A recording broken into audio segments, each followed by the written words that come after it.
Segment 3, Gold and Black Live, joined by Brian Newbert. We've had Brian on here for a few weeks. Not that he hasn't been working. There's been a lot going on with Purdue men's basketball and the other things that keep Brian busy. The Boilermakers, and Brian was there in person for the Boilermakers loss to Milwaukee, to Marquette, an 18-point loss on Tuesday night. You've had a couple days to kind of digest this. I thought you outlined it well. It was bound to happen when you're on a 39-game non-conference winning streak, which is pretty remarkable and very remarkable. And Marquette's pretty good. So, I mean, what any other great takeaways after you've done your upon further review and on down the line? Anything else did you see moving forward that maybe that game will have an impact on? Yeah, no, I just thought Marquette played a great defensive game. They were as disruptive to Purdue as anyone other than Connecticut's been in the last couple of years, I think. I think Marquette was better at what Marquette does than Purdue was at doing what Purdue does, if that makes a lot of sense. If that makes any sense. Marquette was just really active, really energetic, and they had the personnel, the system, the culture to really cause problems for Purdue. You don't see Purdue get gummed up as offensively as they did the other night very often. That said, I think that, that coupled with Purdue not having a great shooting game, I thought they had a lot of opportunities early in the game to make open threes that Ryne Smith was able to generate against whatever Marquette was doing to him. And if you just have a couple more threes go in early, it might be a little bit of a different game. Obviously the turnovers decided the game. I tend to believe that Marquette forced those turnovers more than Purdue just flat out flubbed them. But somewhere in the middle, the truth always lies. Had Purdue been a little bit more savvier offensively, maybe pass faked a little bit more, been stronger with the ball, been a little more physical offensively, maybe that would have been better, and thus the game could have unfolded differently. But I think that Purdue, was bound to kind of get buzzsawed one of these games at some point. And I think this was the game where you play a really good team on their home floor. They play really hard. They play with great energy. They are uniquely equipped to do some things to you defensively that not a lot of other people are. And it just happens in college basketball that it hadn't happened to Purdue for so long was pretty remarkable. And it was bound to happen before long. And Tuesday night was the night. I don't think Purdue's any worse off because of it. If anything, Purdue might be better off because of it, because now they see how much better they have to be from an execution standpoint offensively. The freshmen gained a very valuable experience. Positives always come from losing. When you're wired to make positives out of losing. And I think Purdue is very much wired, much like they were last year, where you turn negative things into positives. I think Zach Edey covered up a lot of stuff, that is now seeing the light of day. And I think that's probably an important experience for Purdue with this particular team to evolve into becoming the team it's very capable of being. Yeah. When you look at the inside play, Will Berg, Caleb First, Raleigh Burgess, do you still see that? I mean, obviously it's a work in progress of figuring out who fits where, what the opponent looks like is. How do you see that continuing to evolve? I mean, do you still sense that, and I'm not saying, they're going to go away from Will Berg or they're going to him, but what do you see that process being? Is it really going to be opponent driven in terms of who gets the minutes in that position? And obviously Trey Kaufman-Renn has shown that he's been pretty staunch at the 5. But what do you see from that? Well, I think the conversation around this makes sense because the center at Purdue has been Purdue's marquee position. Yeah. So when the position's not necessarily producing, it draws a lot of eyeballs, but you're also kind of projecting Purdue losing the other night onto the lowest volume, the lowest responsibility position on the floor, which is not really the correct way to look at things. I think that this is a rare season at Purdue where the center is a role player. Mm-hmm. It is a position that you just need to dunk, rebound, screen, and occasionally defend. Not occasionally defend, but if there's a bigger guy, you kind of throw your fouls and your bodies at that player. Otherwise, this is Braden Smith's team, this is Fletcher Lawyer's team, and this is Trey Kaufman-Wren's team. Everybody else are pieces around that, and the center is just a role guy this year. Whoever it is, that would have been true even with Daniel Jacobson. Now, Daniel Jacobson's injury did spotlight this a little bit more because that's one fewer option and one really high ceiling player that Purdue doesn't have in that mix. But I don't think you're ever going to win or lose a game this season because of how your center did. I think they can contribute to winning at times, but I don't think you're going to lose games because of your center. I think Purdue will probably make some changes. I think either Caleb first moves into the starting five, or they just jump right to Trey Kaufman-Wren being your primary five, which is where I expected this to be from day one, all summer long. You'd have to rebound out of those lineups, but Purdue's done fairly well rebounding out of those lineups. I think you want to protect Trey Kaufman-Wren to a certain extent in terms of him having to bang with really big guys. I don't know how often that matters necessarily when there are so few true 7-footers you're going to run up against this year. I think that's part of the calculus, though. But I think Painter's going to want size in there at certain points in time, whether that's in the starting five or whether that's in the lineups you play the most. I really don't know, but I think you're going to see plenty of Trey Kaufman-Wren at the five, as you have here these last two games. Caleb First is doing some really positive things. We would be talking glowingly about him right now if Purdue had gotten the ball at the rim a few more times to him or Trey Kaufman-Wren and gotten 2 points out of all of those trips. But he's done some positive things. He helps you defensively on the perimeter, which the 7-footers generally struggle with. So his quickness, his mobility is always going to have a place on this team. But the biggest point I can make about this is you just need solid play from those positions. From that position is not going to be your season. Your success or lack thereof is going to be decided by Braden Smith, Fletcher Lawyer, Trey Kaufman-Wren, and everybody else's ability to make them better. So I guess that's what I have to say about that. Yeah, no, it's going to be an interesting thing to watch and figure out how they put that together and make that mesh. Okay, Matt Painter, I think, and you also wrote about the fact that Jakari Harris and C.J. Cox compared to where Cam Jones was 2 years ago in Mackey Arena, and the whole point that it was a learning experience for those guys. Cox obviously had the huge game against Alabama offensively, especially. He was the difference really in that key stretch run for Purdue.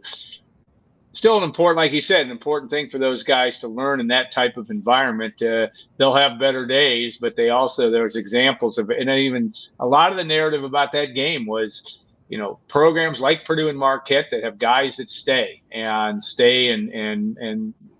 throughout their careers, and they end up having really good teams. What do you see for, Cox and Harris? What do you think they learned, and where are they as they continue to develop in your view? Well, it is very different playing on the road than at home. No doubt. And I think that was lesson number one for both of those guys. Obviously, neither of them had great games at either end of the floor. I think Jakari Harris is going to be a really good defender in time, but you get to that place by struggling sometimes. And, he did struggle a little bit.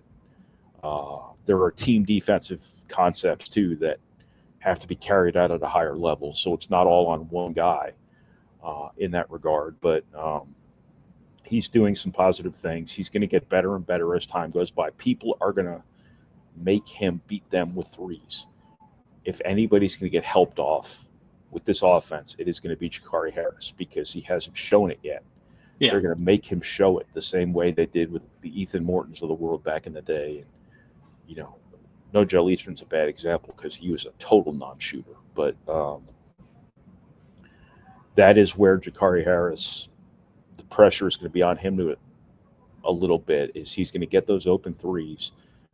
And he doesn't need to shoot 45%, but he can't shoot 15 or 20. And I don't think he will. I think he's a better shooter than he's shown thus far. He's made a couple of them, but I think if they could get him in the mid-30s, somewhere low to mid-30s, that would be enough to at least make defenses respect him and not bring that backside help on Trey Kaufman-Moran or that backside help on Purdue's ball screen stuff. So that's where things lie for him. I think C.J. Cox just needs to kind of settle in a little bit. I mean, the home court advantage, the home court energy obviously played into that run he had against Alabama, and then it kind of wore off on the road. In a hurry. Yeah. Marquette has a lot to do with this too. Oh, yeah, no question. But I think that he just needs to kind of settle in a little bit. I think they need to work with him a little bit more on running offense, things like that. I don't think he's a great natural passer. I think he's a scorer. I think he's a scoring guard that you're having run the offense at times when Braden Smith's not in the game. But you're also putting him in positions where he can do some of the same stuff Braden Smith can do. So you don't necessarily not want him coming off those ball screens and shooting those jumpers because he makes them, right? So you want to encourage him, but you also want to continue to work with him on decision making, on the machinations of your offense, the right plays to make at the right times, kind of things like that. But both of those guys have great energy. They're both competitors. They're both emotional guys. And I think they're a big part of the heartbeat of this team, even if they don't have, the experience. So I think just the process matters. And I think these last few Purdue teams have obscured a lot of things about the reality of college basketball. Braden Smith and Fletcher Lawyer were complete outliers in terms of their adjustment to college basketball 2 years ago. So expecting Jakari Harris and C.J. Cox to walk right in and never struggle. Those two guys before struggled, but not until March, which was suboptimal. But, it's going to be a process for Harris and Cox. I think that, Zach Edey covered up a lot of stuff about the realities of college basketball too, just because he was so supremely dominant and so supremely consistent that when you get the ball to the rim, 5 or 6 times and you have 5 points to show for it at the end of the night, which was kind of sort of the case with Trey Kaufman-Moran and Caleb First the other night.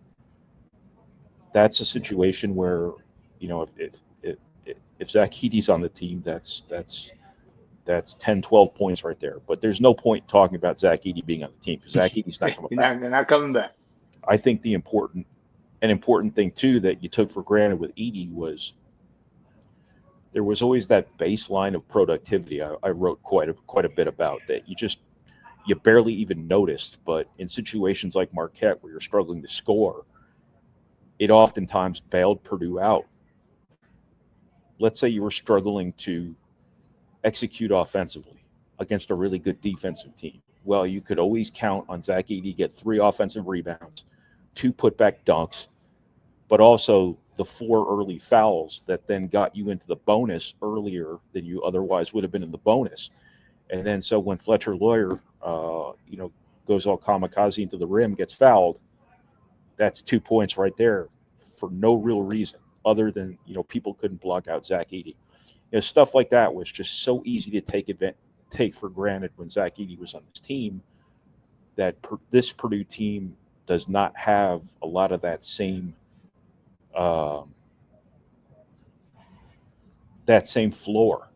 And not a lot of teams in college basketball did, and now Purdue's just normal again, as opposed to completely abnormal. And there's going to be some things early in the season Purdue's is going to have to play through. It's going to struggle some. 39 straight non-conference wins was not normal. Losing your first road game against a really good team in the 5th game of the season, that is normal. Yeah. Yeah, no doubt. And that's been well documented throughout that process. It may not be a long time before another team wins 39 straight non-conference game based on and the teams that Purdue beat in that.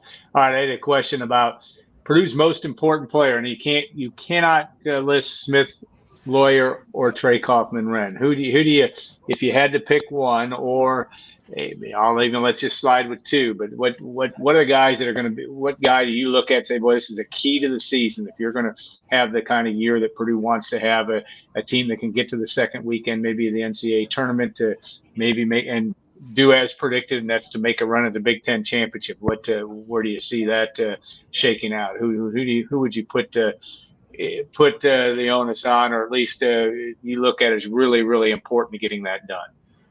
That is a really hard question, and I'm completely not ready for it. Sorry about that. That's okay. I think that it's going to be different from game to game. It might sound like a cop-out answer, but I think it's a legitimate answer. When you're playing against a big physical team, it's going to be a different answer than when you're playing against a pressing team. Because when you have a team that's going to apply real pressure on you, that third ball handler is going to be critical. That's why Jakari Harris is starting. But I wouldn't call him their third most important player or their fourth most important player right now, even though he's drawing your signature defensive matchups right now.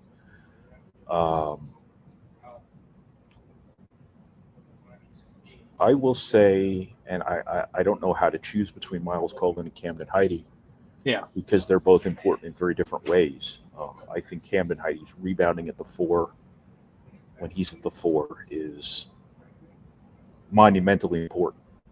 And the key to his success as a player, to be honest with you, the way he has rebounded here these last couple games at the 4 has been a really big deal. The way Miles Colvin rebounded from the 3 at Marquette was a really big deal. Miles Colvin, meanwhile, becoming a legitimate 3-and-D guy. The 3 part of it betrayed him at Marquette, but he seemed to me to be okay on defense, and he really rebounded. So I'm going to say Miles Colvin just because I think he has the potential to really sucker punch people from an offensive perspective when he comes in and makes a couple threes, in addition to being the two-way player now that he wasn't before. So I'm going to say Miles Colvin in that regard, even though he's not a starter. He's coming off the bench, but he's part of that coalition of perimeter defenders that you need to be really good against really high-end perimeter players, but also with the offensive upside to not just be a piece of the puzzle, but somebody who can be transformative when he comes in. All right, good answer. I think it is a tough question because this is a season that's going to have a lot of moving parts to it. We've already seen that process. Just in terms of who comes up big win, and will be interesting. All right, the rest of the landscape non-conference is interesting. Obviously, Purdue and Marshall tomorrow at noon in Mackey Arena. Then North Carolina State, a fellow, the Wolfpack undefeated so far, not ranked, far different outfit than they were last year, but Purdue will play them on Thanksgiving, I think at 3:00 Eastern. You still have Texas A&M. You have Auburn. You've got, and in between, you also open up your Big Ten play with Penn State and Maryland. I mean, it's not an easy road for Purdue with this group, but you've got an interesting schedule upcoming that I think will keep not only fans interested, but Purdue interested as they make their way to January and full-time Big Ten play. Yeah, maybe getting that Marquette loss out of the way eases up some of the threat of that Penn State game on the road, because Purdue has, they have won all their non-conference games the last 2 years, but that first Big Ten game in December has always been an adventure. It's been tough. They lost at Rutgers in their first road trip. They lost at Northwestern last year in their first road trip. But it is a really good non-conference schedule again. Purdue's probably not going to run the table from here. I would have to think that Auburn game is scary. Yeah, ranked 4th right now. You're dealing with some really athletic teams here, and Purdue's going to have to really be up to those challenges. They're going to have to execute at a really high level. They're going to have to be smarter than those teams. They're going to have to be more fundamentally sound than those teams, but Purdue's been doing that for 3 years, 4 years. Yeah. But no, I think that, Purdue has been the de facto SEC champion here the last couple of years, and I think there's a reason for that. I think SEC teams are built on athleticism and less on IQ and maturity, and I think that Purdue is built on IQ and maturity. It's just a matter of whether or not you can do it at a high enough level to overcome the athleticism and size gaps. But Purdue's got some dudes on this team too. I mean, yeah, they've got some bodies. Miles Colvin and Camden Heide are both first guy off the bus types. Jakari Harris and C.J. Cox are freshmen in name only physically, and you've obviously got a 7-footer in Will Berg, who may not be as functional now as Purdue would prefer, or he may be one day, but you are a pretty physically gifted team outside of the areas where athleticism can expose you a little bit. Yeah, no doubt. It's gonna be a fun year to watch, and it already has been, really, to be honest. And look for Brian's work on goldenblack.com. And the rap videos are as good as it gets, and a great way to end the drive home too, in podcasts as well. Make sure you get a chance to do that. You can you can also subscribe to goldenblack.com. We still have a sale going on for the holidays too, so we appreciate that. Brian, thanks. Always great to have your information. We want to thank Triple X too. On the Hill, but on the level of Purdue tradition since 1929. State Farm agent Trent Johnson at trentismyagent.com. And, of course, Madison and Chris back at WLFI for helping put this show together. No show next week leading into the Indiana game just because of Thanksgiving weekend, but we will be back. We'll have a show or two in December, and then back pretty much weekly in January as we make our way through Big Ten basketball season. Which will be interesting. So have a great Thanksgiving, everybody. Thanks to all of you for watching, and we'll see you in a couple of weeks on Golden Black Live.